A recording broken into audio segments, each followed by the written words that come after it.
شكرا المحترم ابن الناس اللي متربي قوي، كابتن شكري نجيب. كابتن شكري نجيب زي ما حضراتكم عارفين ان نادي المقاولين العرب له كل الاحترام والتقدير.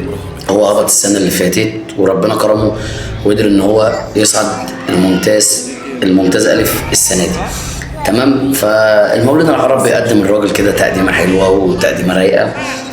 يجي الراجل في البرومو التقديمه بتاعه، يعني ما قدرش ينسى الراحل الكابتن ايهاب جلال. فيديو جميل قوي قوي قوي قسما بالله العظيم، والصوره حتى اللي هو حاططها للكابتن ايهاب جلال على التيشيرت ومحطوطه كده في الشبكه. حاجه بجد بجد محترمه. وشكرا شكرا شكرا الكابتن شكري نجيب تاني، ورحمه الله على الكابتن ايهاب جلال الراجل الخلوق المحترم. الف شكر للكابتن شكري نجيب والف رحمه على الكابتن ايهاب جلال. مش يعني بغض النظر عن ان مش شرط ان هو لازم يكون زملكاوي او اهلاوي عشان نطلع نشيد بيه في حاجه حلوه زي كده، عشان نطلع نتكلم نقول لاعب الاهلي عمل كذا، لاعب الزمالك عمل كذا. مش شرط، اقسم بالله العظيم ما شرط.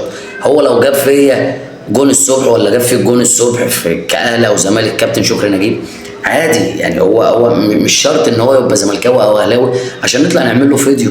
بس شكرا.